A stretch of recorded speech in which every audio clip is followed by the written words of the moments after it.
just heads up about that. And this is Ryan Gordon with Blue Ridge Scientific. Yeah, sure, if you want. Yeah, feel free to post it. Ryan, let's see. So I sort of, well, this is the first time I've met Ryan in person, but he's already been a fantastic resource. Help yourself to snacks and water. But Ryan has been an amazing resource for me multiple times when I've called him because, I'm sure it's very unusual, probably never happened to anyone else, but sometimes questions come up about test results. Sometimes there are competing theories about what they mean. So he's just a phone call away, and truly it's been immensely helpful, and I've quoted him in a couple of court reports so far. So yes, that's been very handy. So as we go along tonight, of course, any CASA staff or volunteers, you will automatically be credited for your attendance tonight in your education hours. And I don't know how many people are going to have, so. And we are recording this session, so as long as Ryan's okay with it, we'll make the recording available on our website. Sure. And also, are you okay with like the handouts? You're okay with them being circulated to Sure. the attendees and or also on our website? Yeah, that's Okay, fine. awesome, very good. And guys, please feel free as we go along to put questions in the chat. I sent Ryan a gigantic list of questions just that have come up through casework and different things. So yeah, between your questions and the questions I gave him and his experience doing these kinds of presentations, we want to make sure that we hit and answer all your questions. So for the folks participating virtually, please feel free to keep your video turned off if that helps you listen better. And also please do keep your microphone muted. Oh, okay. Thank you, Jenny. I'll turn up the sound.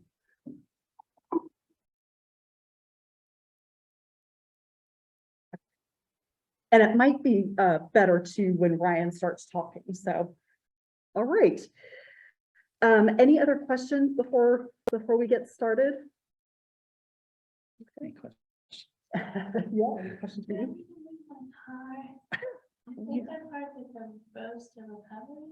Oh, gotcha. I doubt there will be much competition for the space at this time of the evening, so. It says there's a lot of static. Okay. I'll start by introducing myself again. My name is Ryan Gordon. I'm with Blue Ridge Scientific. We have a local clinic here in town. We do a lot of occupational health services, but we also have developed a relationship with the court systems to be able to provide, multiple different types of drug and alcohol screening.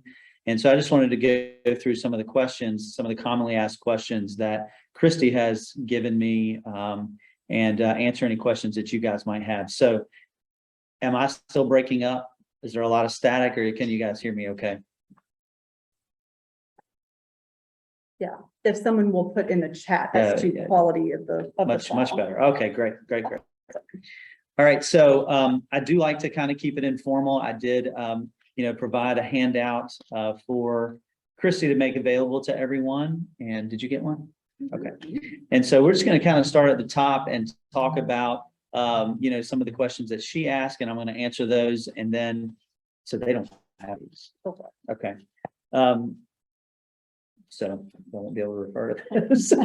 Okay, so that may make it a little challenging, but I will do my best to try to make it as clear as possible. So one of the first questions, and again, please put it in the chat if you have a question. I do want this to kind of be interactive, but various forms of drug testing and what makes our clinic different than any other clinics in town, and the way that we build relationships and things like that. So I kind of start there. Most of you are probably familiar with urine drug testing. There's also hair follicle testing, and then there's fingernail testing, as well as blood. There's blood also included. I didn't add that on the handout, but those are the four primary ways that we can do drug screens or alcohol screens. The urine and the hair follicle screens are widely available. What is sometimes limited are panels. So when I say panels, I mean how many drugs you can test for. Can you test for 5, 10, 15, 20? How many can you test for? And then fingernail and toenail testing is also somewhat limited when it comes to this area. I think we're the only clinic in town that offers the fingernail and the toenail testing. And it's important. I think it's a very important factor, specifically with the courts and what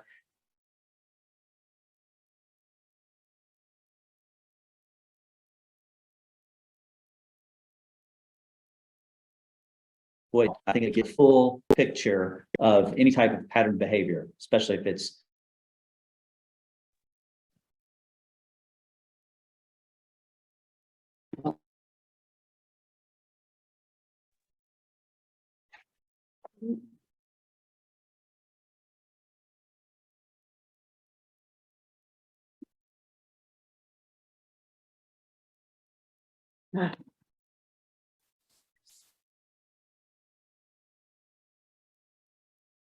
And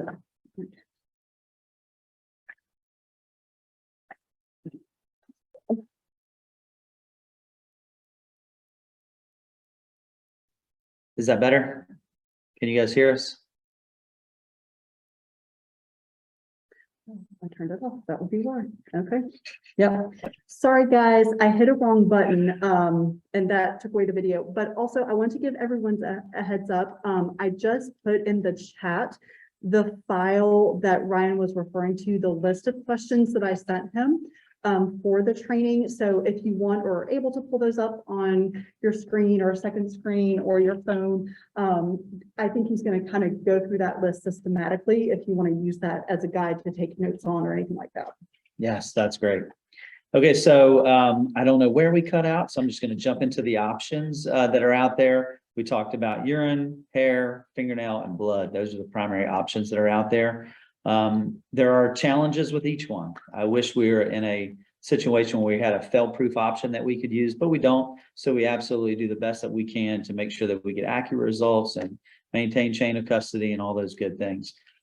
So like I said, I think the fingernails and the toenails, because it can go back the furthest, is probably definitely a piece of the puzzle that from a CASA and from a court kind of standpoint that you would want, because it really you can develop a pattern of behavior, and that's real important. But as far as our clinic, as far as Blue Ridge Scientific is concerned, we work closely with DSS and CPS from probably about 8 different counties to try to make sure that we're providing the kind of answers that they need to be able to make decisions every day.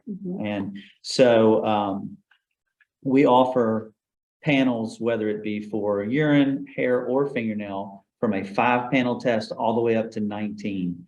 And in one of the handouts that you'll get, I wonder if I can show it right there. I probably can. I'll show you just a little bit on the, can everyone see that? Let's see right here. Okay, so can everyone see that? I don't know if you can see that or not, but that kind of shows the different panels that you can do, all of the different drugs that are involved and their metabolites. You have a question about that? So that will be available to you. Christy will make that available to you. I see a question about oral swabs. We do oral swabs. They're not nearly as common, but they are starting to make a move, I guess, in the market to where they're becoming a little more common. But one of the problems with the oral swab is it's a very short window. The window of detection is very short for oral swabs. So if you're talking about if someone might be, intoxicated at work or something like that, maybe a great option. But as far as looking at a pattern of behavior, probably not the best. But I am going to go into that a little bit on when do you use which test, because it's really important to factor in what you're trying to accomplish when you're choosing the method that you're going to implement. And so urine has, the shortest window of detection, and then you have hair, and then you have nail. So if urine, you're talking about, the last couple of weeks to a month, depending on which drug we're talking about. With hair follicle, you can go back 3 months approximately. Fingernails go back about 6 months, and toenails can go back a year. And so the hair on your head is a little different than the hair on your body because of the rate of growth. So the hair on your head is going to go back it's going to go back 3 months where your body hair may be a little past that. But they only allow us to say 3 months. But the slow growing hair on your body, whether it's your beard, your arm hair, your underarm hair, because we get questions all the time about, when people come into the office and we take their hair, are we, giving them bald spots? And it's a common thing. And it was one of the questions that Christy included. And I can touch on that now. For men like me, if you cut the back of my hair, I'm going to have a bald spot. It's just how it is. But what we do for anyone with short hair, a lot of women have short hair too. Anyone who has short hair, we offer them the option of body hair, and men, whether it's chest hair or underarm hair or whatever, we offer them that. And so we do our best not to scalp people, but we also understand from a collector point of view that it's vitally important that we get a good specimen. So number one, they're able to test it at the lab and it doesn't get canceled. And then number two, that we can get those results back over to the court as quickly as possible. I mean, that's our goal, is accurate, reliable results that are done in a timely manner. That's the goal. And, it's super important specifically for what you guys are doing. So the second question there is about, the process for urine drug screens and are they observed? And for the people that are never been exposed to the medical field, this might be a shocker because it shocked me before I ever got in. I've been in drug testing about 15 years. And when I first got into drug testing, an observed collection really kind of shook me a little bit to my core because of the way it's done. And so I included in your little handout that she's going to give you the direct observation procedures that we use at our clinic. And we use the DOT standard, Department of Transportation, so the federal guidelines for an observed collection. And the reason that it's very invasive. Basically what you have to do, I don't know if you can see me, but you have to pull your shirt up to right below your breast and your pants down to your knees. And you have to do a little turn to make sure that you don't have a prosthetic device, that you don't have something taped to your leg. It's very invasive, but it's also, there's a reason for that, because they've, I comment later on in the questions that anytime there's ever been a test in history, somebody's trying to cheat it. And so that is basically why DOT developed this standard for urine drug screens being observed.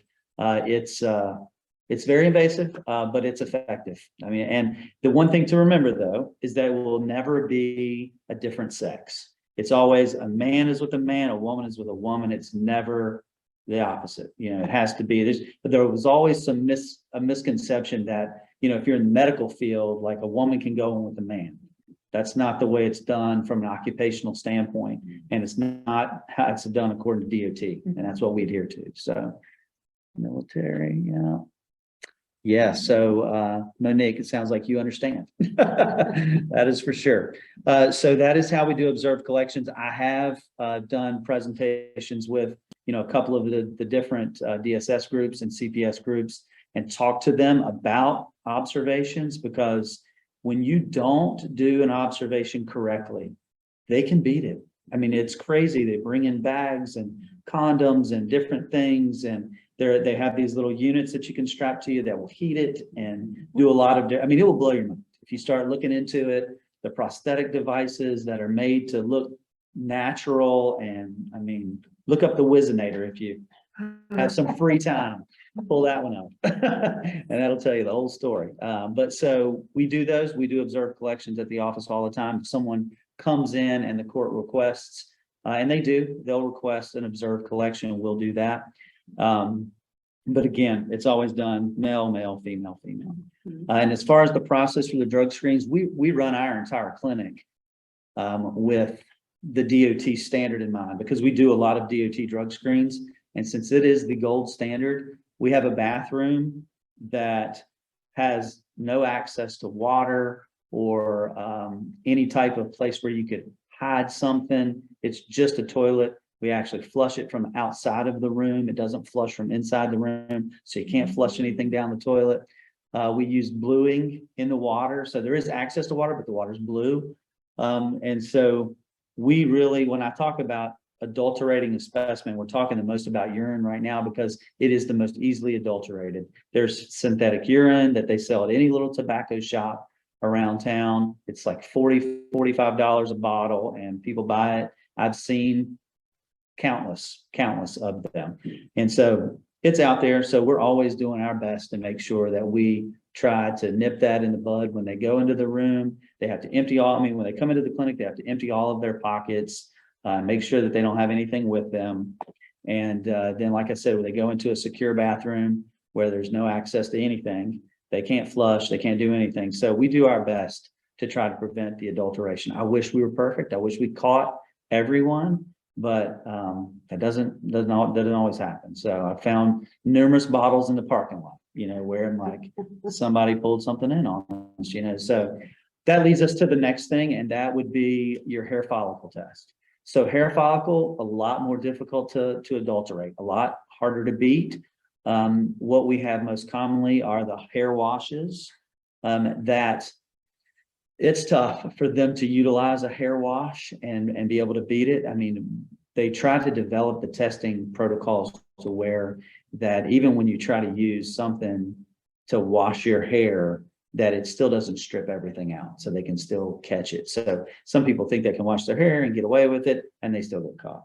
The most common thing that we see, though, is people who show up at the office with their hair colored. And so you cannot test colored hair. The lab will reject colored hair. And so I think people learn that. And then they clip their fingernails as well. We'll get to that part next. Or But, shave their body hair. I have had someone completely free of any hair, no hair anywhere. And so, yeah, that happens too. But the hair washes are the most common way to try to beat it. But hair coloring is probably the most common that we see. So what we did is we worked hand in hand with the courts to develop an affidavit for the record. So when people come in, I'll make that available to you. I know that. When people come in, and they've colored their hair and their fingernails were freshly cut or they chewed them down, we make them sign the affidavit saying that they came, number one, because the court does want to know that they came, but that they didn't have sufficient fingernails. And the reason that's important is because, or hair rather, if their hair was colored or they didn't have sufficient fingernails. It's important because they may have been with the CPS or the DSS worker 2 days prior, no colored hair and long fingernails. And then they know that they can testify to that in the court that, hey, they've tried their best to beat this. And so then what the judge will do is we'll say, okay, well, you have 2 weeks to get a fingernail test done or let your hair grow out, because if they have roots, we can cut it and use the roots, because that's what we're going for anyway. We go all the way to the scalp to get the hair follicle sample. So they'll tell them, hey, you got 2 weeks to get this done. Got to get it done. If they don't get it done, they treat it as positive.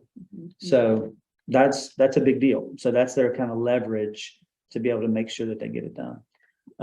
Moving on to some of the other questions, because I can get caught up, but I think we're probably answering some of the questions that are on down the sheet here.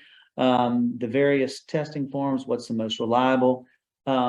So reliability when it comes to drug screening, and Christy and I have talked about this, when you're using the urine cups, which we do a ton of them, they're more of a screening tool as opposed to an actual test, because they're screening for certain metabolites, but they can be wrong. Just to be honest, they can be a false positive on there, and there can even be false negatives. You may miss something just because those cups are not flawless, and they'll tell you that they're like 98%, which is great. So it's a good screening tool. But what we do is, like I said, we use a ton of those cups, a ton of them, probably 500 or more every month. And what we do is anytime there is a presumptive positive, it has to go into the lab, because that's where you're going to eliminate, because there was a lot of questions about false positives and this and that. Where you eliminate the false positives is at the lab, because these labs are dialed in with the latest technology to be able to detect, synthetic urine, all kinds of different things. And if you want to get it right, it's got to go to the lab, and so that's what we do with anytime we use one of those screening cups. We call it presumptive positive, and we send it into the lab to get a confirmation to make sure it is what the cup said it was. And so we see it. That's how I know they're fallible, because I've seen numerous ones that we've sent in over 15 years. I couldn't count how many we've seen. That's been that many. That the cup will go in and it'll come back negative, or the cup will come back. The cup will go in and maybe we were testing it for one thing and something else shows up. So you know that they're a good screening tool, but they're not 100%. And so if you want reliability, you want accuracy, lab-based testing is the best way to do that. And it's with any modality, whether it's urine, hair, or fingernail. And just to repeat that, to verify, the urine cups that you're talking about, like the field test that Field like test. ESPA uses, but you guys aren't necessarily using those. We don't use the cups same. to- We use a Clea Wave cup, Okay. so it's a little different, but the cups are in general not bad. Like, I mean, you even see them, like you can go to Walmart and buy a cup. Mhm. It's not Clea Wave, but it's a cup, Gotcha. And so, I mean, like a lot of at-home testing for marijuana and stuff like that goes on with those cups. I get it. But if you really want to know, you need to do a lab-based test, and that's the bottom line. And that's why we send them all in and then let it go from there. Pros and cons about bald spots, and then about children. So we talked a little bit about the bald spots, but when the kids come in, and it's probably what's most important for you guys, is looking at the way that we treat the kids when they come in. I will say I have an emotional spot, a little soft spot. I mean, I have 4 kids of my own, but I have a soft spot for these kids in particular because of what we see, just with, the drug screens that come back. We do environmental exposure for the kids, and that's a different kind of test. I've got a handout about it, where we do it. It's a hair follicle test. And basically we're looking to see if they've been around the smoke from whether it's methamphetamines, crack, or marijuana. And it's so common. I mean, it's more common than not. I would say it's more common that we see exposure than not see exposure with the kids that we test. And we test a lot of kids. And so it can be traumatic if you're cutting their hair. We've only had a couple of kids that really didn't want to do it. And then we had one little guy that didn't want us to cut his toenails because he'd never cut his toenails before. His toenails were so long, he was like, they hurt. Like, it's because they're so long that they're like cutting into your toe. So like, if you let us cut them, it's gonna feel better. And he did, he was great. And it did feel better for him. So, like I said, I have a little soft spot because of the results that we see, but I will say the exposure thing is very common, and it puts the whole picture together when you can see both parents have been tested, or, caregivers have been tested, and they're positive for the same things that the kids are positive for. It puts that whole picture together. But you do see it. I mean, you see it quite often. But the environmental testing tests for, smoke that has collected on the hair, has been deposited in the hair, as opposed to being ingested. So that's very important to point that out. When we're doing a test on adults, we look for ingestion too, because when you get it close to the scalp, you can tell when it grows out, and when it comes out on the report, it says native. Like, so if it's native THC, you'll know on the report, it'll say native THC, and that means exposure. That doesn't mean ingestion. So very important to point that out. But we try to make it as minimally invasive as we can for the kids. And for the most part, I mean, we do blood draws at our clinic too, and that's far worse than any hair follicle or fingernail test I've ever done on a kid. The kids really lose it over the blood. So that's, I'd say this part is usually not very traumatic for the kids. I mean, we had one little guy that had some autism. Well, he was on the spectrum, and he had some trouble, but we were able to work with him. The ladies that I say ladies, I have a nurse practitioner that's a man that works at the office, but the ladies are the ones who primarily do the collections. They're incredible. They do such a great job. They make these kids feel so comfortable that I feel real good about the way that they're able to work with the kids and get it done. So. And can I repeat that just Sure. to make sure that I understood correctly. So something you just said, so you said it is possible for some substances to collect on the hair when they're in the environment. So this might be a dumb question, but like if they shower or something, would that wash out of the hair It doesn't. or? Okay. No, it's not that easy. Now, I have had one parent that tried to strip the kid's hair, and that's, I guess, they said that's what she did. I don't know if that's true or not, but there was 3 tests on this child, 1 positive, 1 negative, 1 positive. Seemed like maybe something happened there in the middle, but you never know, speculation. But I guess that person was in the, worked in the beauty, worked at a salon or something. And, so there was a lot of speculation there, but, so that is, yes, absolutely. Answer the question. And so you said also, that sort of exposure as opposed to ingestion, that is possible with meth, cocaine, and marijuana. Those are the big 3. Okay, the big 3. It's possible with others. Like Okay. PCP, there's anything that has a smoke component. Okay. But you also see, we do see ingestion in kids, which is really scary. Primarily crack and cocaine and methamphetamines because they touch it. If it gets in on their hands and in their skin that way, it can show on the drug test like ingestion. And that's awful. I mean, it is what it is.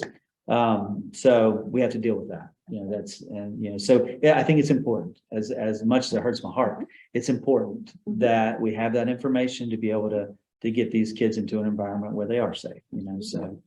And you said also if it is, whether a child or an adult, if it is an exposure rather than an ingestion, it'll say native THC or native THC. cocaine. And then no, it doesn't say native cocaine. Okay. I'll have to look at the report. I'll let you know exactly what it says on the cocaine, but it says native THC. I'm not sure what it says on the report, but I'll let you know on that.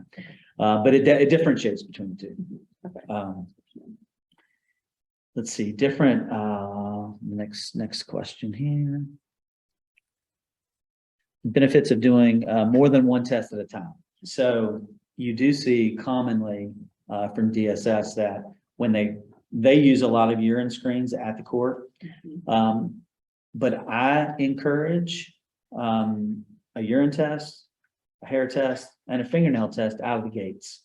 Because you get a very good idea of the pattern of behavior, because you can tell what they're doing right now, what they've done in the past, and what they've done in the last year. It's a good way. I think it's a good way to get a baseline. And then from that point on, you can use different modalities to test at different times. So there's one question, I don't know where it is in the document, but it said, is there a certain time frame that they want to do it? And really, there's no set timeline. And the real reason for that is to keep it random and unpredictable. And so you don't want them to know, like, well, this month's coming up, I got to get tested. Let me do what I need to do. Because I also shared windows of detection for all of the most common drugs that shows that most drugs have a kind of a short half-life. You're looking between 2 to 7 days on a lot of different drugs.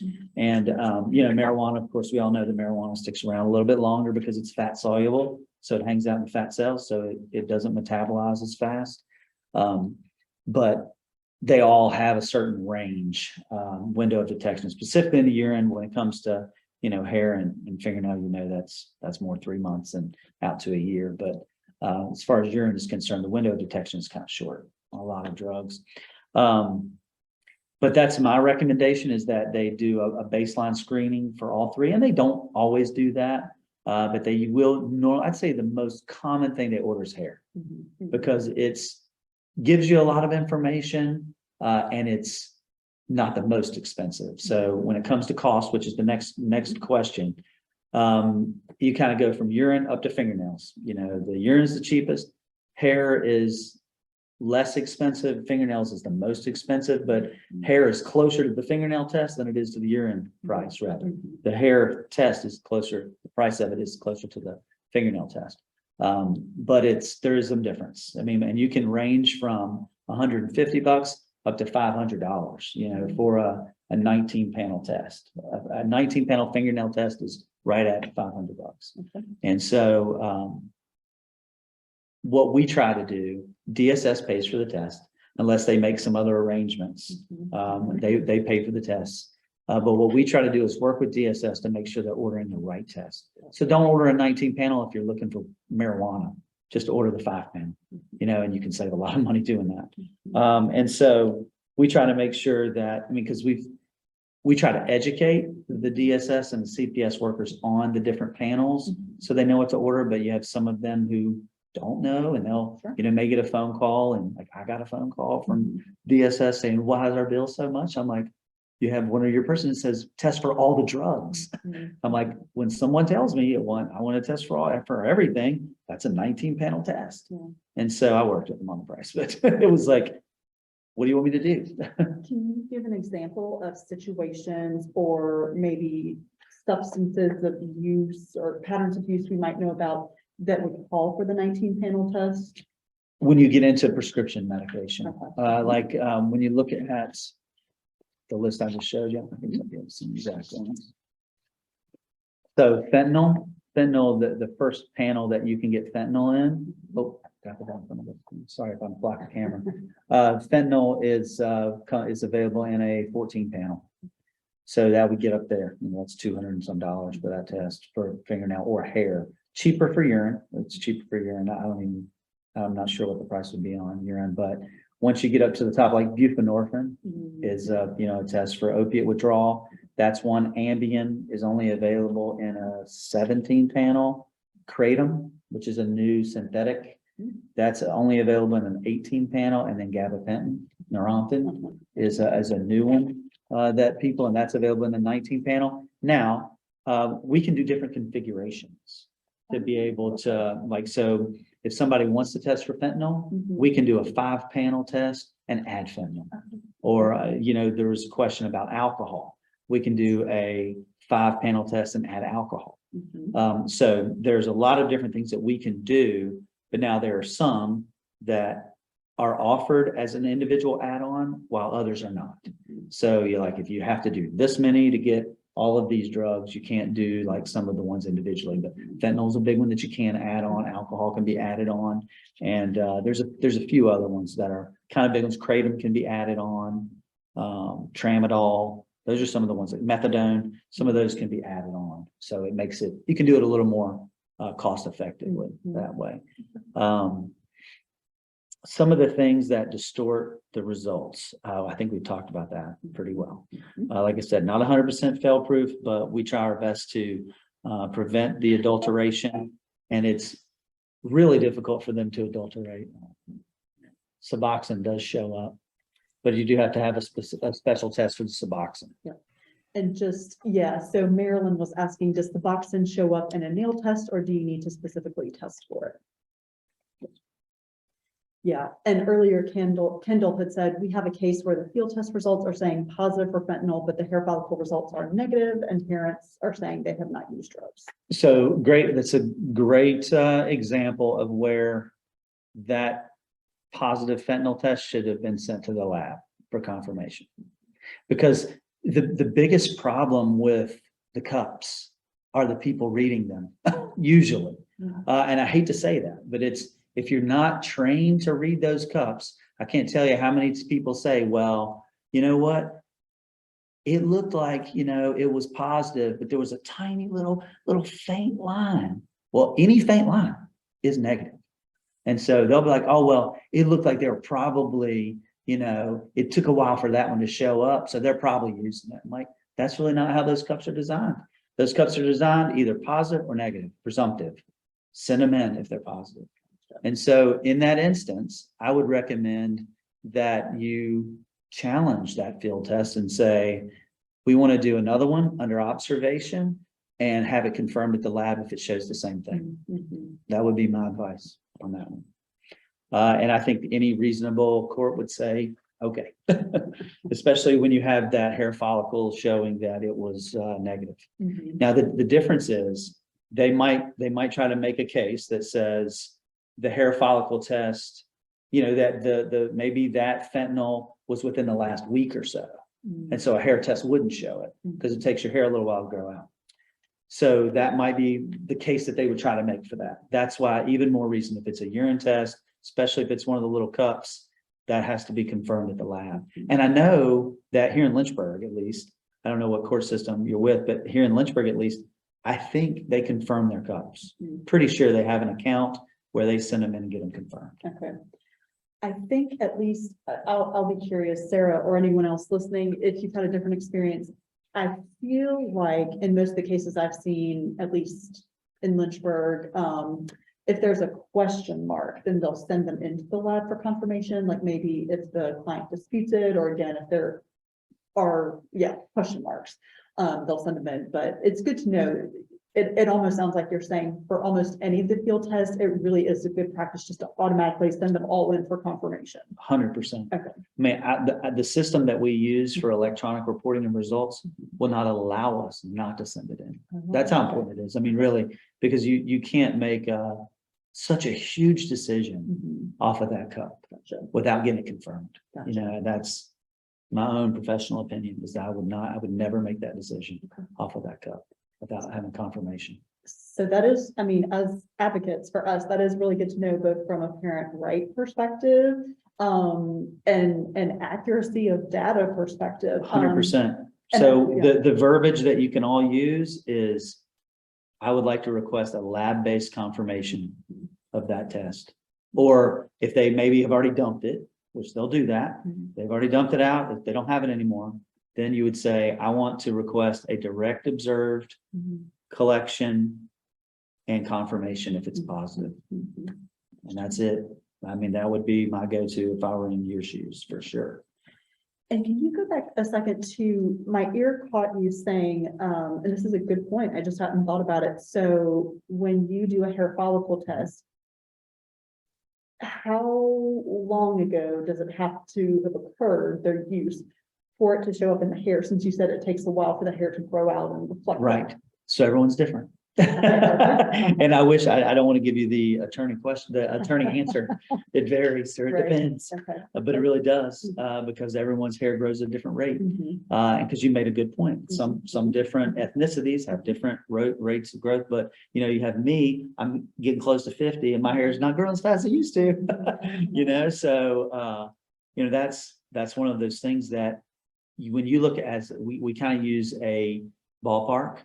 So when you talk about people using drugs in a hair follicle, that's why, you know, I think all three is good initially, but then as you're moving through a case, that hair follicle, you've had time to where you know the hair growth and all, I mean, you know what people look like, and it's just a great tool at that point. But I would say you need a couple of weeks, like probably like a week to 2 weeks post ingestion for the hair to be able to show positive. That's great. So that kind of brings me to, I do have outlined in the documents that you guys are going to receive the exact protocol for fingernail collection, for hair collection, and for urine collection, how it all goes down when they come into the clinic. Because all of our collectors are certified professional collectors in all 4 modalities: hair, fingernail, urine, and blood. So no matter what test we're doing, they're following these protocols that you guys have, and very strictly. And so just to kind of talk you through the way that a drug test is ordered, once DSS or CPS or a judge or however it is decided, hey, we need to get a drug screen, then what they do is they'll start the process by, they'll fill out a case order sheet that we give them, and they will order that test. And so that's when we receive the test. If there's a question, the most common test that we do is a 10-panel. That is the most common by far.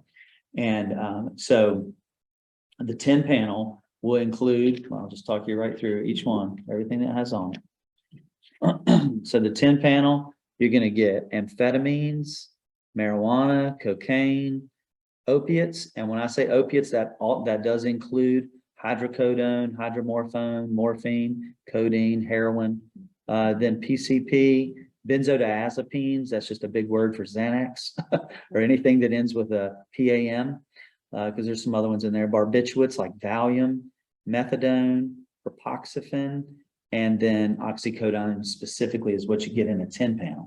And that's the most common one that we have for sure. And so they'll send the case order sheet to us. And the case order sheet, once we get the case order sheet, we print it out. So we're ready for the donor when they come. And the donors will then come to the clinic, and they don't have to have an appointment. They can come to the clinic. They'll bring their form with them a lot of times. Sometimes they don't. Sometimes they just show up and say, hey, I'm supposed to come get a drug test for my hair the court sent me. Well, what's your name? So then we look back through the ones that we've been sent. If, we have it, then fine. If we don't, we'll reach out. And that's why it's so important for us to have a good relationship with the different court systems, is because we have in every court, like I can't think of my Bedford court contact, but in all of the courts, we have contacts where we can call them and say, hey, is Joe Smith, one of yours? Did you send them? If not, can you send us that? If you do want this, can you send us that order sheet so we can go with it? And so usually happens pretty quick. And so then the next question is, what about identification? Because some people show up, don't have identification. And so what we can do, which is interestingly enough in this day and age, this used to be unheard of, but now we'll use social media to be able to identify people. That's the first thing we go to. Hey, you got Facebook, you got Instagram, what do you have? Let's see something with your face and your name. And so it used to be only driver's license. And when we're doing a DOT, you can still only use driver's license. But when this is not DOT, we'll use social media. If that doesn't work, because we have some people don't have social media, but then we'll call. You call and say, hey, we've got Joe Smith here. Can you identify him? What does he look like? Does he have any tattoos? Does he have, green hair? Whatever, how can you identify? Help us identify him. And so we're going to make every effort that we can to get them identified. It's very rare that we send them away. It happens sometimes, but it's very rare. The most common reason they get sent away is colored hair and no fingernails. That's the most common reason. They get sent away with the affidavit, and then we send that to the court for them to use. And I will also mention too, just because I don't know about you guys, but one very common barrier, at least that seems to pop up a lot, is clients stating that they don't have ID or driver's license, therefore they cannot go to get tested. So it is very helpful to know kind of what the alternatives are. And also what I have seen DSS do as well is, write a letter on DSS letterhead and then get a picture of the parent from social media or even mugshots. We And received put all that of in the those. letter. Yep. All of them. Yep. Yep. They'll send us a picture, and sometimes it's a picture of an ID or something like that. Yeah. So it's super duper helpful to know what those workarounds are so that we don't have to wait. right. I mean, and that is the biggest hurdle for us. I mean, really, outside of not having fingernails and not having hair, is the ID. But we do face that quite a bit. So we've kind of come up with different ways to be able to get around that. So like I said, we make every effort we can to get a test done, reliable results in a timely manner. That's the goal. So then, what else? So we do the collection, talked about the affidavit. Perfect. Let's go on page 3 again. And while you're switching pages, Kendall asked the question, are there any other substances that will mimic a positive result for fentanyl?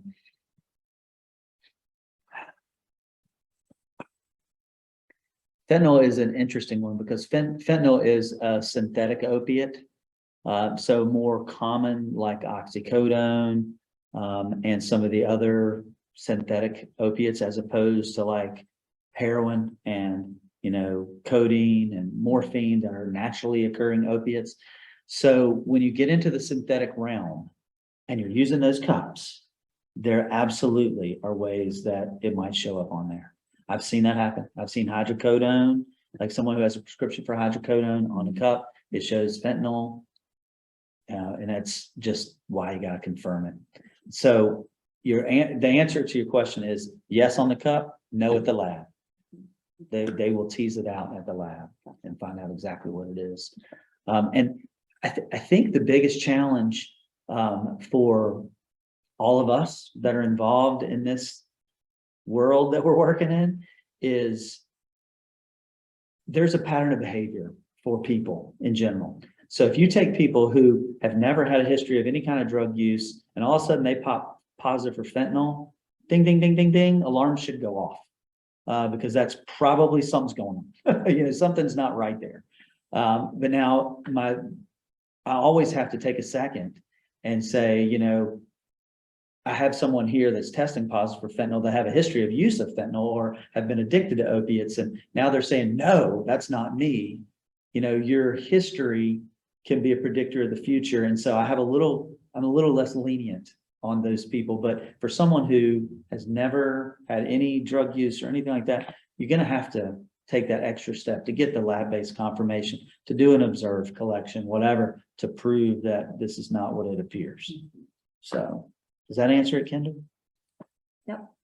Did that check the box for you, Kendall? It did, and that's what I was looking at, because I have been saying all along, these parents do not have, they just don't. I mean, they wake up every day, they do everything they're supposed to do. They're not if every time they test them, this one person tests them, it's always, well, like every other time, it's always positive for fentanyl. But every time they go to get the hair follicles, is negative.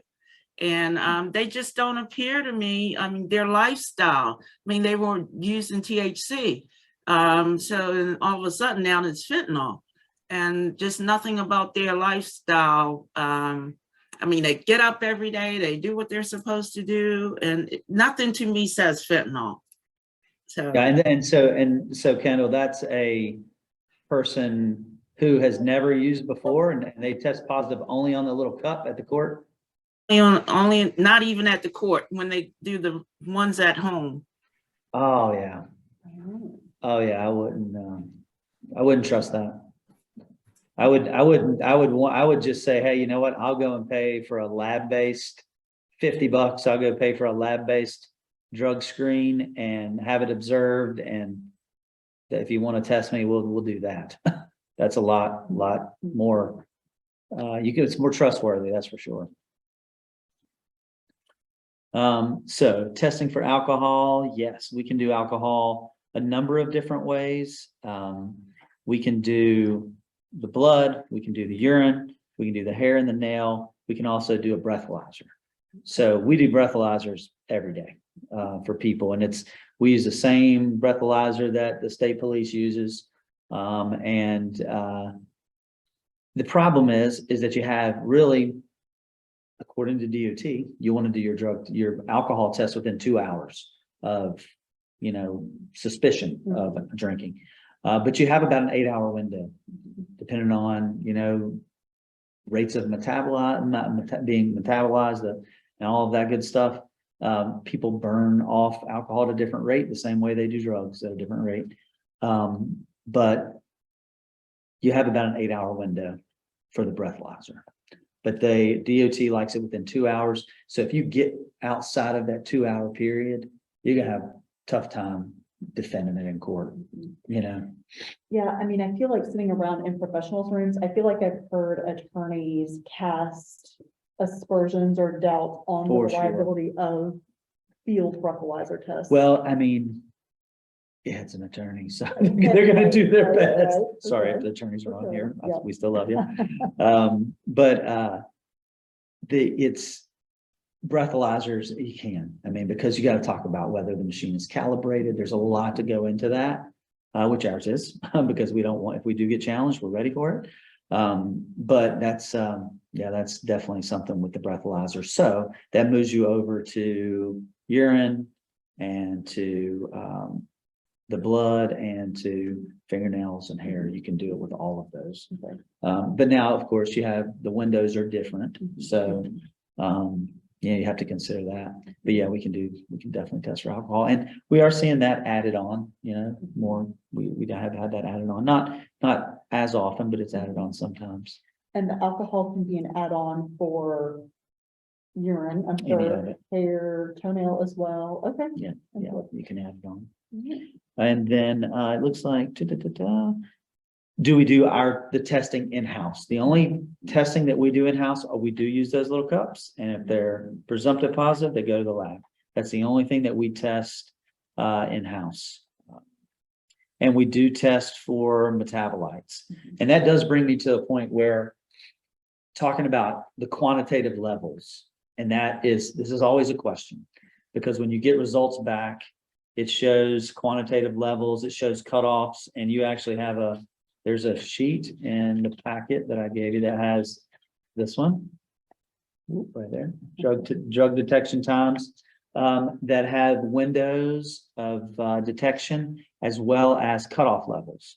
And so cutoff levels are important because I'm sure that you've all heard, well, I don't smoke marijuana, but my friend does, and I'm just around them a lot. And so that's why I'm positive. So I'm not going to say that that's 100% inaccurate, because maybe they don't. But if they fail a drug test, they do.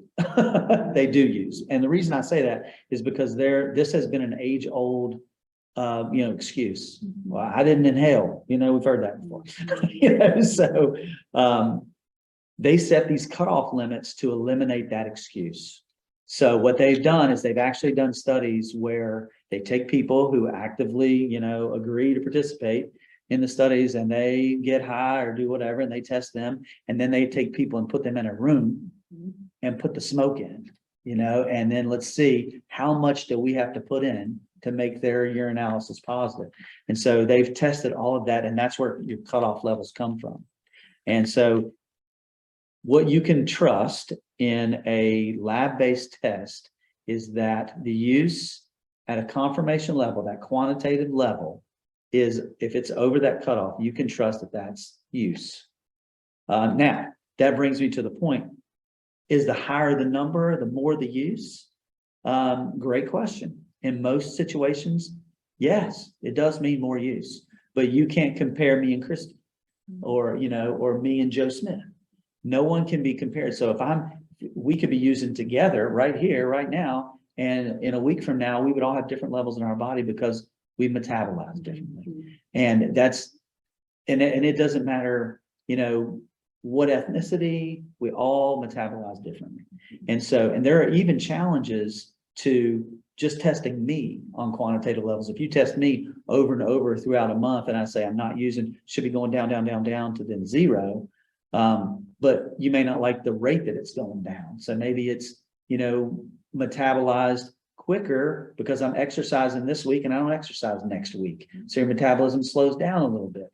And so there's so many factors that challenge that number. So it's so easy to get fixated on the quantitative number. And if you've ever known anyone that's addicted that uses methadone or Suboxone, any of those, they get tested every week. When they get their medicine, they get tested. And so doctors that are prescribing those medicines, they use medication management testing to look at the levels. They do that.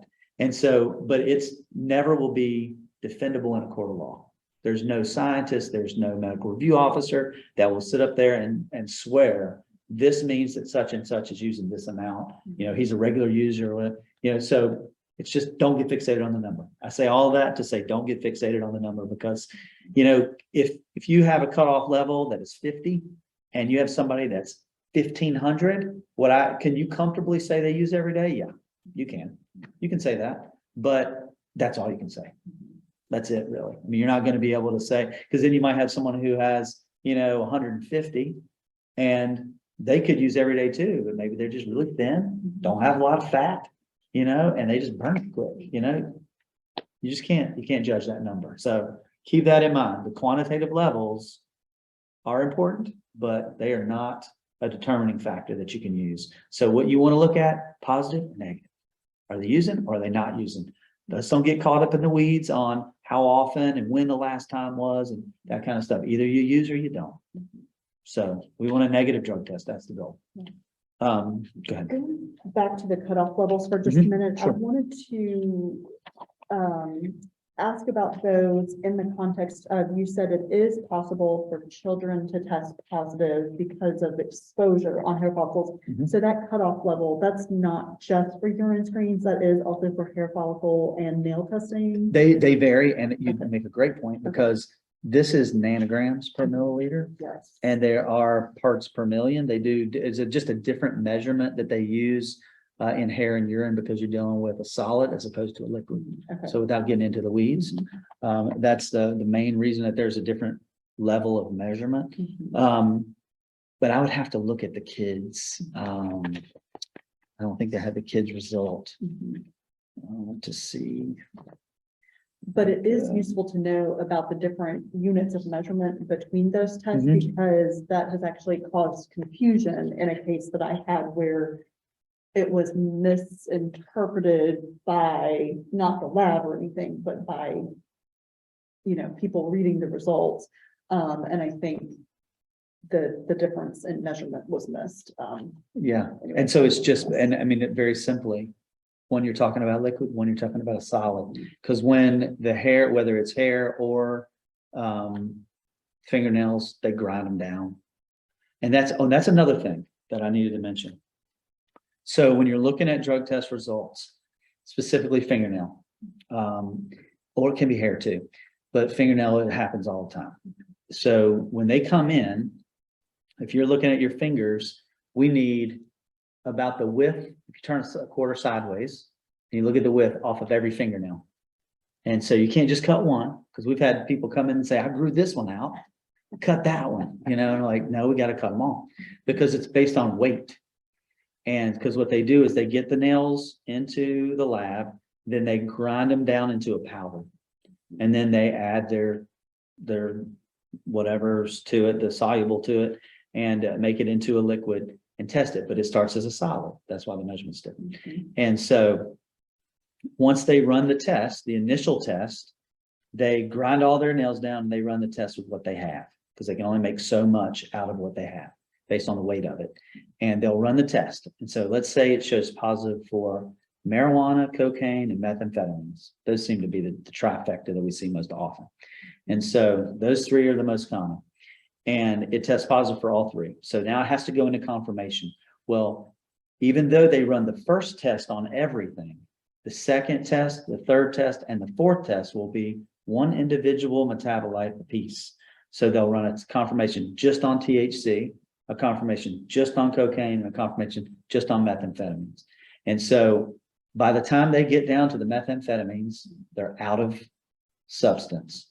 So on your report, it comes back canceled, which it doesn't come back that it was positive on the first run. It comes back canceled because if they can't confirm it, it's the same thought process of the little cup not being able to be confirmed at the lab.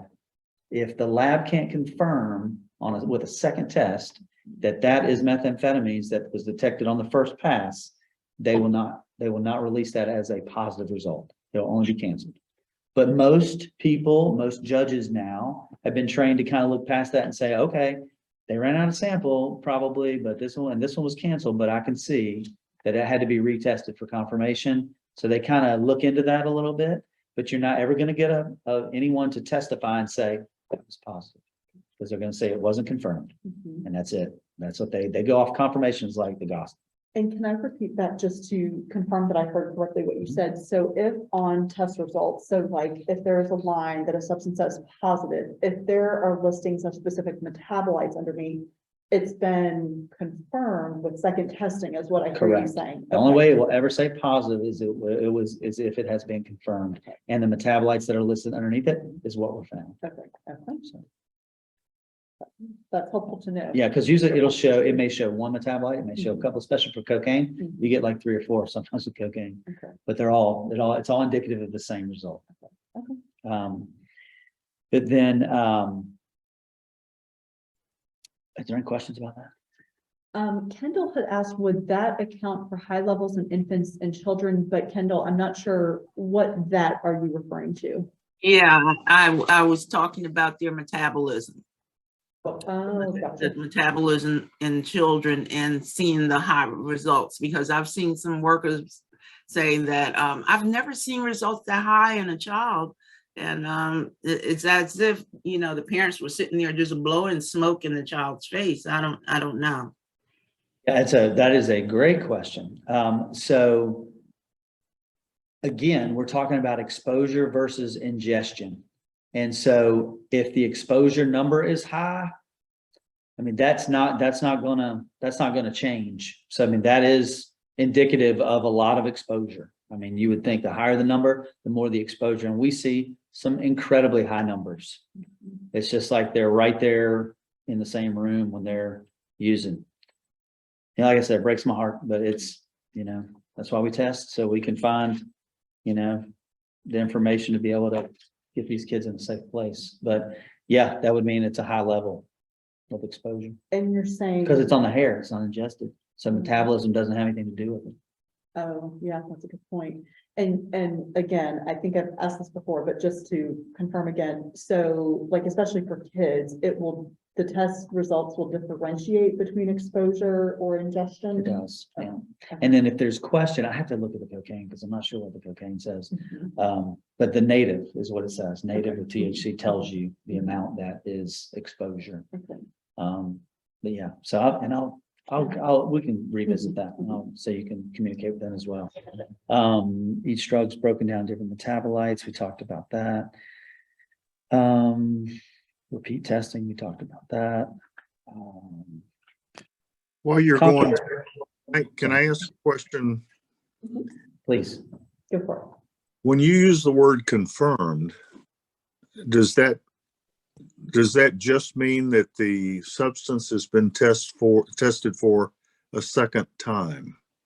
That is correct. And that means that it's gone through a lab-based confirmation. Okay. All right. Thank you. Good question. Some of the most common drugs that we see that cause positives on drug screens that are prescription, the number one is Adderall. We see Adderall like every day, seems like, but the differentiation between Adderall and methamphetamines is very clear.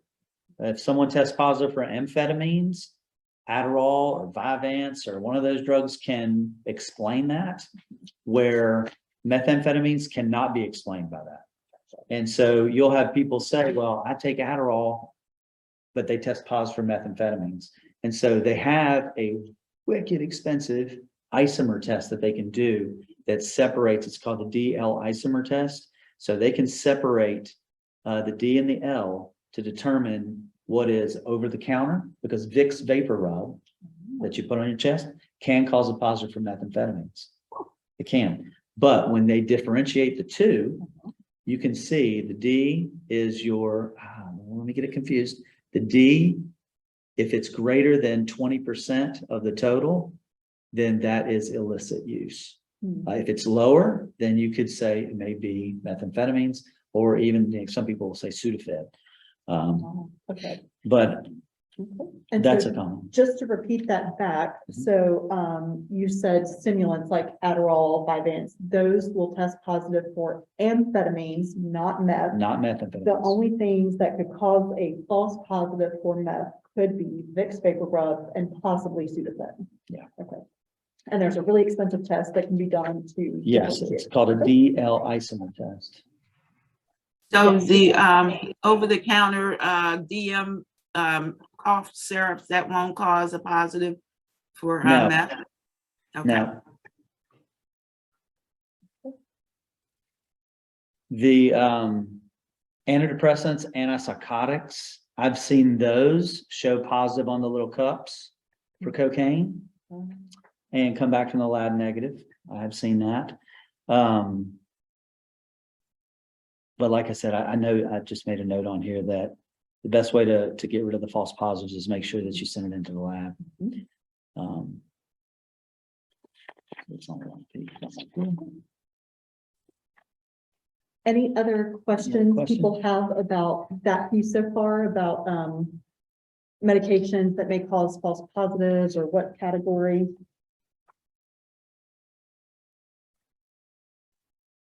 All right, let's see if they took care of that. Do we collect blood? Yes, we do. Our clinic is actually a preferred collection site for LabCorp and Quest, but we also have most recently, because of a case that we got involved with, have started using another lab that is the #1 blood lab in the country. It's called NMS. And I hope we never have to use it for the courts because it's outrageous. It's so expensive. But they do a lot of crime stuff, so like on dead people and all kinds of stuff. It was kind of cool, but we did a test that tested for like 100 and, excuse me. Sorry about that. That tested for like 120 drugs. Blood test. It's crazy. I mean, everything you can think of, it was on there, and it picked up the caffeine. It was the only positive thing, but there were so many things. So that's a big time lab. But yeah, so we can do blood. We actually do blood all day, every day for LabCorp and Quest. So Can you speak to, I mean, under what circumstances would you do a blood? Because, and we haven't had any for the courts. okay. We have never done a blood one. How does it compare to like hair follicle or toenail in terms of accuracy, detection window? Very accurate. You have the detection window is on the, Mhm. I got it right here for you.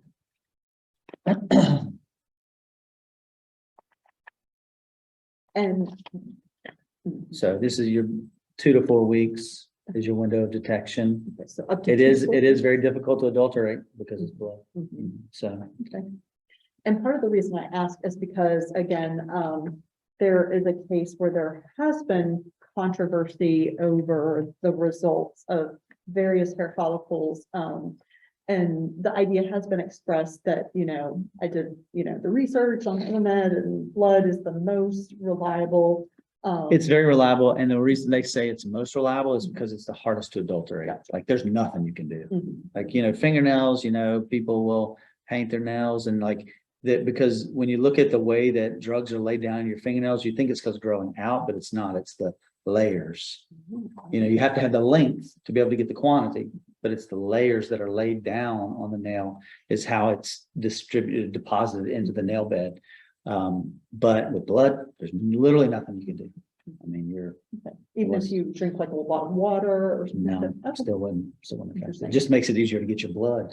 Yeah, Maybe if you yeah. didn't drink any water and couldn't get it, you could do that. But that would be your only bet there.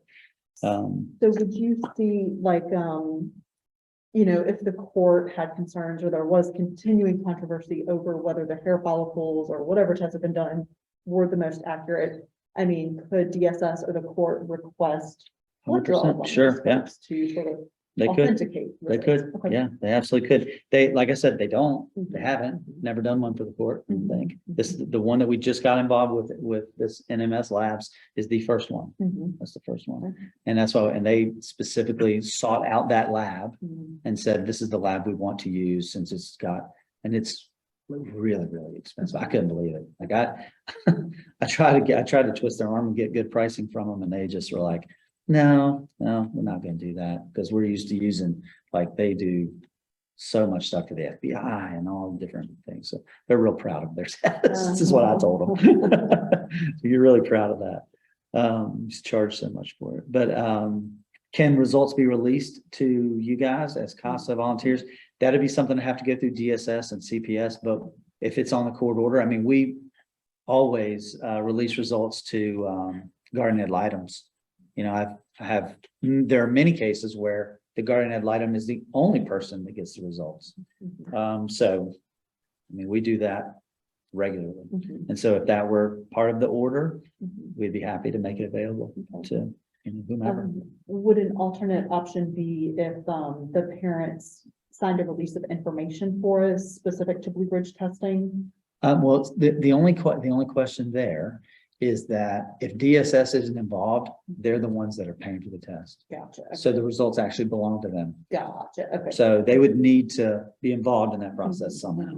Okay. I don't know if they maybe wouldn't be willing to, or I don't know if that's the case, but Okay. yeah, I mean, anything we can do to help, we'll definitely do it. We'll release them to whomever we can. And as long as legally speaking, it's okay, then we'll do it. You had another really good question, because I think the case where this all happens is the one I was involved in. The judge threw out the test results for these 2 adults Mhm. because of chain of custody. Heard about But that. and I mean, I was testifying and I was on the phone. So it was very difficult because I don't think they understood chain of custody per se. And so the judge was like, well, you know, if the testing didn't occur here, then we're just not going to be able to accept these results. And so I tried to explain that there's no testing. That's why the court system in Bedford, that blows my mind, because I don't know how they can do that, because of having had certifications and different things like that. You gonna tell me? Yes, what Ryan was referring to there, one of the questions I put on the list for him, and if anyone is on from Bedford, Steve or anyone else, so Joanne had recently mentioned that I think Bedford DSS or the Bedford Court, I think it was DSS, had gotten a machine where essentially, I guess it was like an on-the-spot hair follicle tester. I really know nothing else about it other than that. Yeah. Is anybody on that knows about that? Yeah. Has anyone heard of it? Candle. Yeah, I was there Tuesday and they were taking over one of the parents for a hair follicle. And once she got there, she declined. She said, I'm just going to be positive today then, because I'm not letting you cut my hair. I don't trust you. And yeah, she said, I'm not doing it. So she just refused to test. And so they made her positive. They said, well, then you're positive today then. Who is, did Judge Harrison order that test? Yes. Okay, I'm gonna have to do a little digging on that. But anyway, so the testing in general has always been done in a lab. So then there are certifying scientists. So every single result that is released from USDTL, the lab that we use, I didn't even tell you guys that, the lab that we use is called USDTL, United States Drug Testing Lab. It's the #1 lab in the country for hair and fingernail testing. So very reputable and well supported when it comes to testimony. I can tell you how many times that Lynchburg has, you know, subpoenaed a scientist or, you know, someone to talk about results, and, you know, me, they subpoena me all the time. And so happy to provide that extra kind of service and that link to the lab. But that, I think, is critical when it comes to being able to trust a result. Like, who is doing the test itself? You know, is the machines that they're using, are they SAMHSA approved? Are they CLIA waived? Are they, you know, all the different kind of certifications that you have to do that? And then are the people trained to do the collections and all of that good stuff? So there's a lot going into that. But what we did is we decided that, okay, the only way that the judge would accept the results and the chain of custody is if the collector that did that, once it was completed, that we then get it notarized. That those results and that the collection happened at our facility, results were obtained and they've been in our custody, and we provide them to the court notarized, and that has worked. Okay. So far. So are you having to do that with pretty much every test requisitioned by like DSS2, or only ones ordered specifically by the court? The court. Okay. Yeah, just the court. Okay. And if they ask for it, we do it. If they say don't, it's not necessary, then we don't. So it kind of goes case by case, but it's most, I'd say most that come from the court system are all notarized. So that was our way of dealing with that, but I was blown away that they wouldn't accept them. But my testimony didn't matter. Didn't change her mind that day. So Can I ask a question? How long does it take to process a hair follicle and get a result back? that's a great question. I'm glad you said that, because it's a negative result can come back in 48 hours. A positive result, depending on how many drugs are detected, can take a week, 2 weeks, depending on how many drugs. If you've got one that's positive for 2 or 3 things, it's not unreasonable for it to take 2 weeks, because they will also only use like business days. They don't count the weekend. So if you do it, you have someone comes in on Thursday and their test is delivered to the lab on Friday morning, then it may not get in testing until Monday. So maybe it tests Monday and it tests positive for 3 different things. Then it's going to have to make it into 3 individual runs before that is released into the scientist. And then the scientist is going to review it. Well, he might have 20 other ones that he reviews in front of that one. So he may not get to that one until maybe the Monday of the following week before it's ever released to us. So it just takes time for positive tests, which, you know, unfortunately, we're dealing with a lot of positive tests. So it does take a longer time to get those back. But we stay on top of it. I mean, I've charged the ladies at the clinic to really be on top of that, to make sure that we're getting, because there is so much time sensitive. The case order sheet that we use, that they send to us, tells us when they need it also. So we try to make sure that we are meeting those timelines so that, you know, everything works smoothly.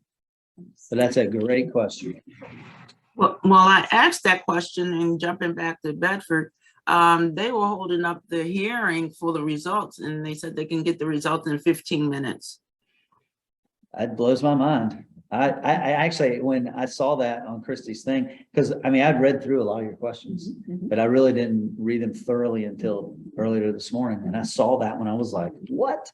And so I immediately called USDTL and I said, hey, what's going on? Is there some new technology that I don't know about? And USDTL is not familiar with this technology that Bedford's using. So I don't know about that. I'm going to have to, I want to see it. You know, I'm going to go down and try to talk to the clerk of the court and see if I can see what they're doing. I mean, because if that's something that I could add to my facility, I would do it. I mean, for sure. Yeah. If can be legally, you know, defensible and. And Kendall, did you say it was DSS that was doing the collection, or like the deputy or a member of the No, court? DSS. DSS. Okay. And then they're doing it and it comes back in 15 minutes. Yes, sir. They were holding the case until a short recess, waiting on results, but the parent declined. Wow. Interesting. Okay. I got to learn what that's all about. Yeah. Fascinating. What other questions do you guys have? That's all the questions that we have, I think. We covered a lot of ground. Yeah. I think, I mean, this really isn't applicable to our area, but I had given Ryan the question because a former Roanoke, either county or Roanoke City DSS worker had said that the drug testing company they have in their area will actually go to the client's home to collect the sample, which also can be handy, I guess, since, you know, some of our clients, a barrier for them is transportation. But Ryan said, no, it's in the lab. Yeah, we can do at the court, do a collection at the court, no problem. Okay. I mean, and I've done that many times, you know, where you do one at the court or you do one in a, like somewhere like this, you know, no problem.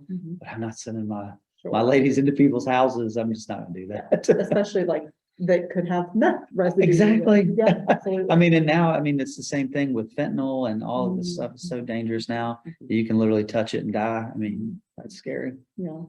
When you said you can come to the court, so is that like, would it need to be a scheduled, or like if the court Called me and said, called hey, you, come and do yeah, this. when can you get here?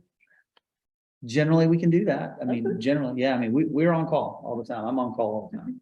And so generally we can send someone. But that, I just find that really helpful to know too, because again, we definitely have had parents in cases that drag their feet. And then, you know, I sometimes in cases like that, I like to see an order at the next hearing, same day hair follicle, but still you got the transportation thing. Are they actually going to go? So if, let's do it on the spot. That sounds great. Yeah, to me, you can definitely do that. Okay, good to know. Do you charge extra for that? We do charge extra. Okay. How much- what's Which the is add-on? $25 is the add-on. Well, anytime we go on site, we charge $25. Okay. And yours would be always during the day because there's after hours fees too and all that stuff, but yours is just during the day. So that's all. Gotcha. Okay. Yeah. When you say that you're on call, who is your competition in the area? Are you the sole provider of this kind of service except for Bedford County's machine? No. As far as being on call, I think I'm all you have. I do most of the on call around here. I don't think there's really any other on call people, but you've got Physicians Treatment Center Med Express. I think both of those, I don't know that Med Express does any hair, but I know Physicians Treatment Center does hair. But I think we're the only provider of fingernail, toenail. So, but yeah, they do hair, but they only do, I think, a basic 5 and a 10 panel.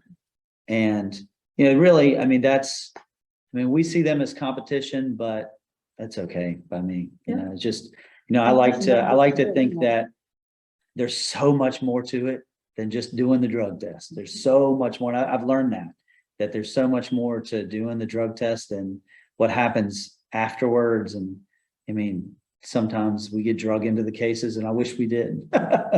We're in a couple right now that I'm like, they call 50 times every day, you know, so that's tough. But yeah, so no, there's competition for sure. But now on-call stuff, I'm about all you have. My company is. It's not always me, but I do most of it.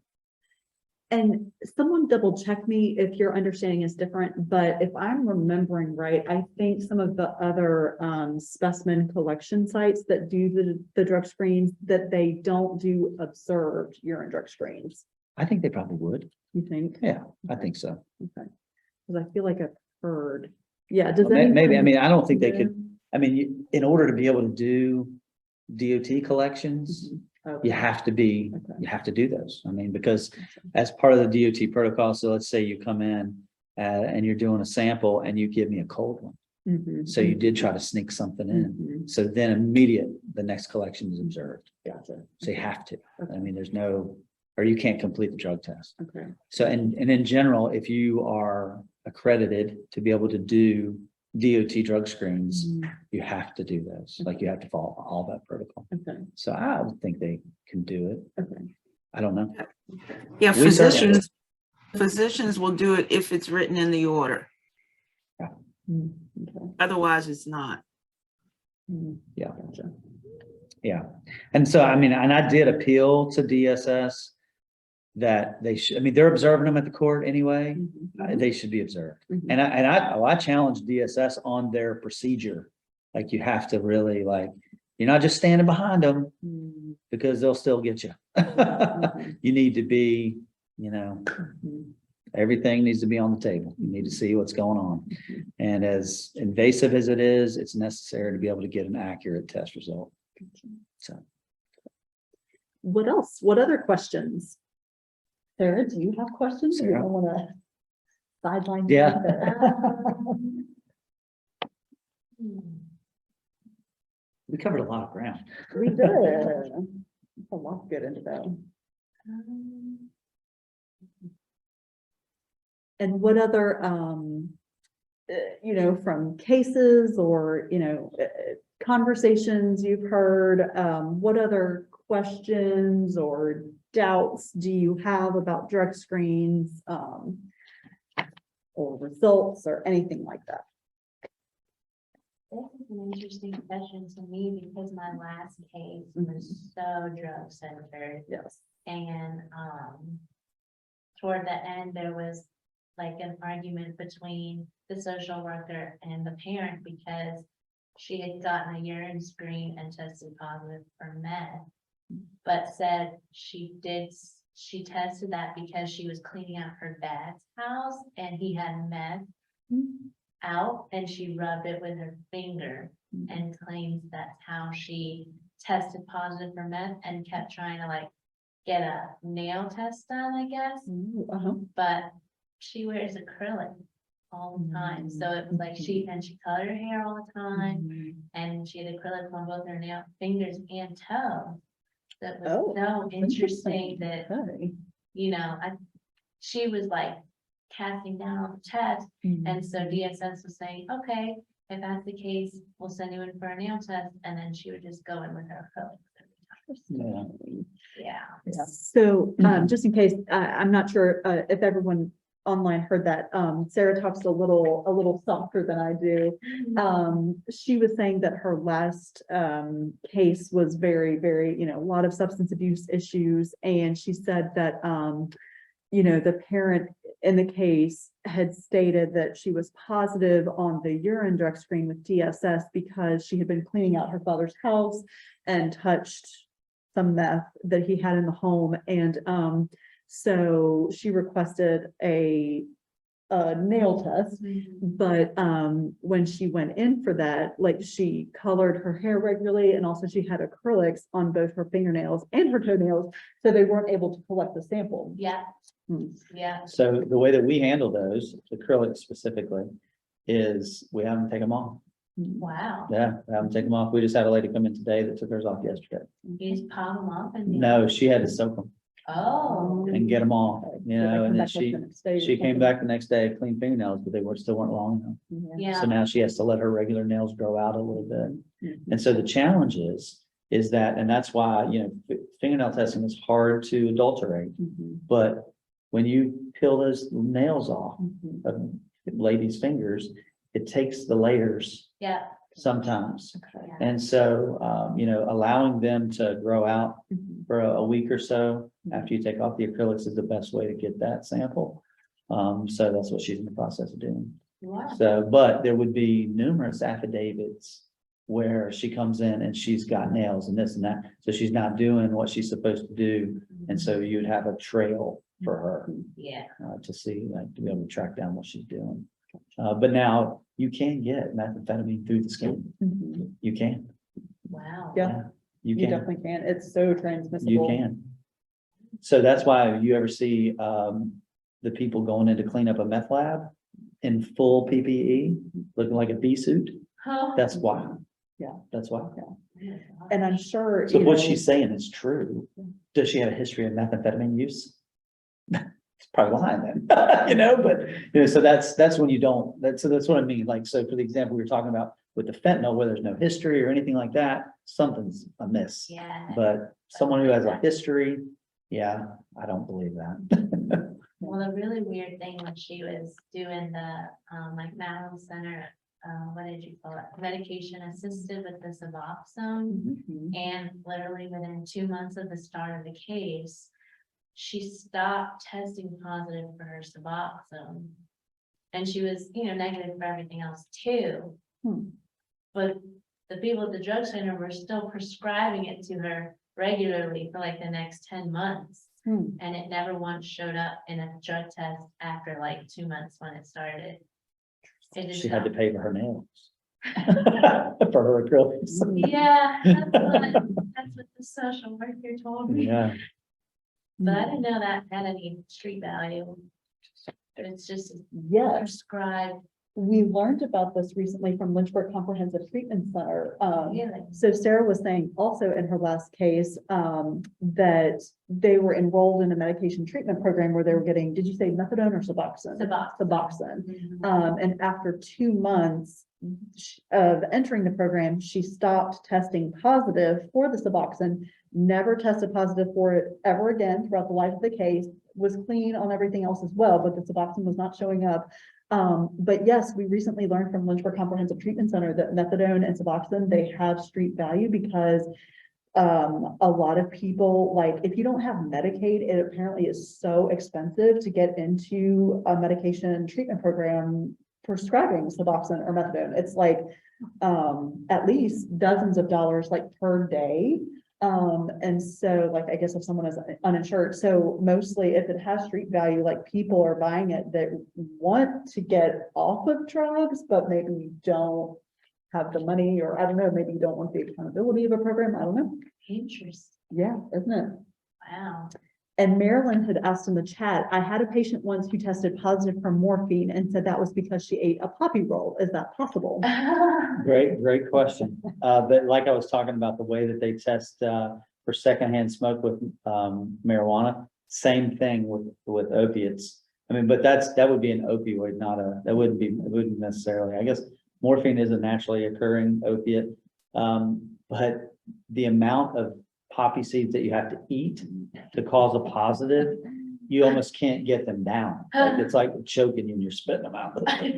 When you read the study, it's like they could not get the amount down that they anticipate that it will require to make a positive, because so just one poppy roll, no. Gotcha. I think there's probably something else going on there. Another question I had, so I have a client in a case that, went for a hair follicle test. Reportedly, they were not able to gather the hair follicle because there was like some kind of stripper substance on the hair, stripping substance on the hair. And so they did a nail follicle test instead. As is, parents' rights to get retested if they want. They did pursue a separate hair follicle about 3 weeks to a month later, and that was negative for illicit substances and positive for prescribed substances. But, I wonder both about the lapse in time as well Was as, the nail test positive? yes, for some items. I can't remember what exactly, but, Because there is, I mean, I've seen, fingernail tests and hair tests have different results. right, And right, so- with the range of time being tested. is different. Exactly. Okay. And so you're looking at, maybe, 6 months ago, Mhm, they used this one substance. mhm. And then 3 months ago, they used this other one, but that one that they used 6 months ago, they didn't use again. So maybe it shows up on the nail test, but not on the hair test.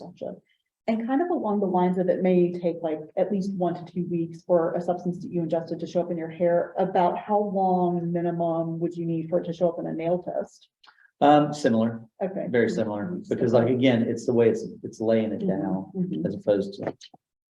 It's similar, it's about 2 weeks. Okay. All right, other questions?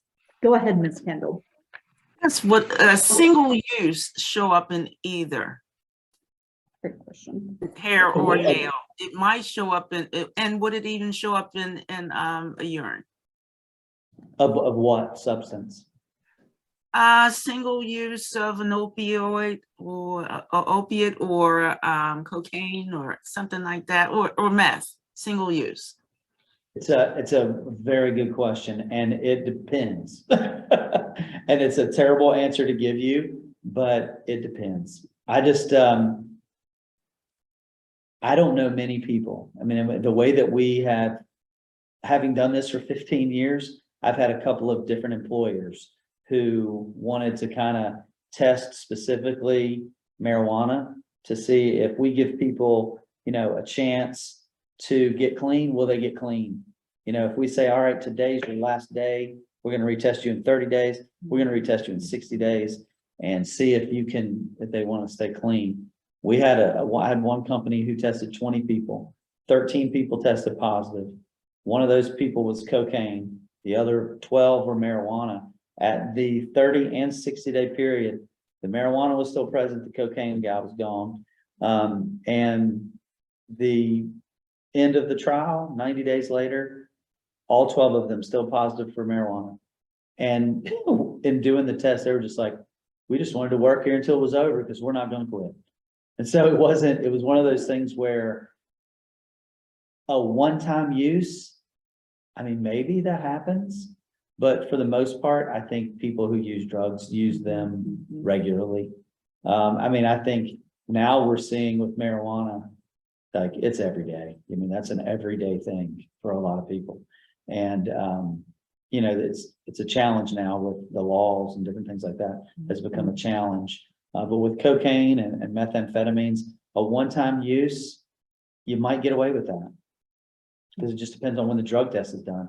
If you had a one-time use of cocaine and you did a drug test, and it depends on how much you used too. If you, I mean, I don't even know the quantities that you use each time you use, but if you use a lot and you test within a couple of days of using it, it's going to show up in any modality.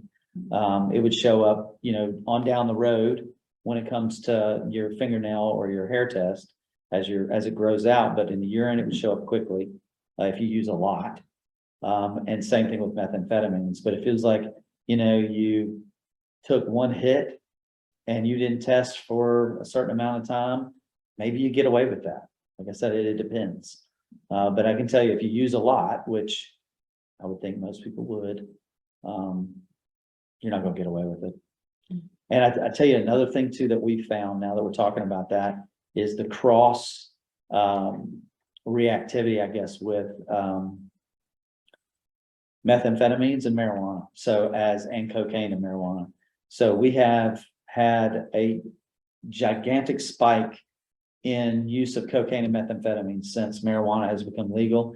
And it's almost like people have really, I think because it's legal now, Mhm. they're quick to admit it. Like, oh, I smoke weed. Mhm. Like, they'll say that right out, you know, had a lady tell me today, I smoke weed. I don't want to test now, you know, because she was getting her license to drive a truck. Oh, And she was like, but I smoke weed and I can't do this drug test now. Mhm. And they hadn't asked for it. And I was like, well, the minute that you have to do it, you're gonna fail it and you're never gonna get your license. Mhm. And so, you know, if you want to get your license, you're serious about it, you gotta stop. Mhm. Because federally, they're never gonna make it legal for truck drivers to smoke weed. It's just not gonna happen. And so, Which I for one appreciate. thank you. Yes, thank you. Thanks for that. But what we found is that now marijuana is being laced. Right. So it's yes. being laced with methamphetamines, it's being laced with cocaine. So these people think, I just smoke weed. I'm like, well, not according to your drug test. Mhm. You know, so it's becoming an issue. And I mean, and I can't tell you dozens and dozens of people Mhm. who, I'm like, well, you're positive for marijuana. If we're talking about the cup, Mhm. like you're positive for marijuana, but it shows methamphetamines. Well, I smoke weed, but I've never done that. Mhm. I'm like, well, we're gonna send it into the lab. And it comes back confirmed every time. Very, very interesting. So, and same thing with cocaine, Mhm. same exact thing. Mhm. And I don't know if you'll know, because you're, you know, not the drug dealer, but is the idea behind it like to like increase metabolism, so that you get off of the marijuana high quicker and like demand? I really don't know what the reasoning behind it is, but from what I understand from some people Mhm. is that when they're, you know, people who sell drugs sell multiple kinds of drugs. Mhm. So maybe they're preparing it together, that kind of stuff for distribution, or they're trying to move these people who are clearly addicted to marijuana. It's very addictive. I don't care what anybody says, but it's these people who are addicted to marijuana, addicted to something else, Mhm.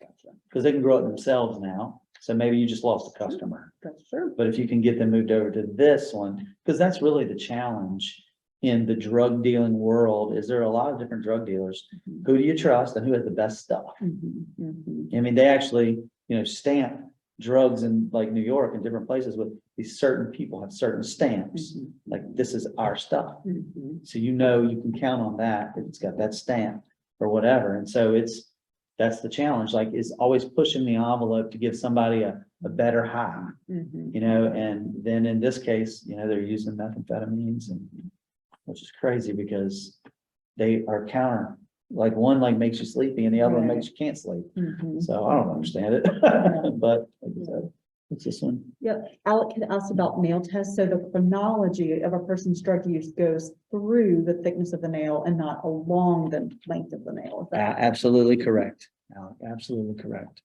The length is necessary so that we get the proper weight. But that's, yes. You guys can be thinking about any last questions you have. In the meantime, I am going to put in the chat the link to the eval for tonight. And again, if you have not yet, please do put into the chat your name, so that I can track your attendance. Brandy, I think you might be the only non-CASA person here. So do you need like a certificate or anything for tonight? If so, just let me know that in the chat as well. And I can email that to you. But all right, feel free to hang with us as long as I keep the Zoom open. I'll keep it open in case anyone else has any additional questions that they wanted to throw out.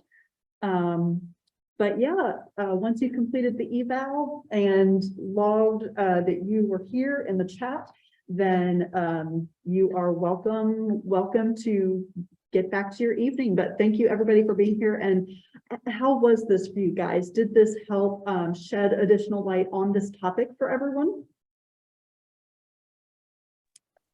It did for me. I'm impressed with his knowledge and I wish him success in his business. Thank you, Steve. Appreciate that. Yeah.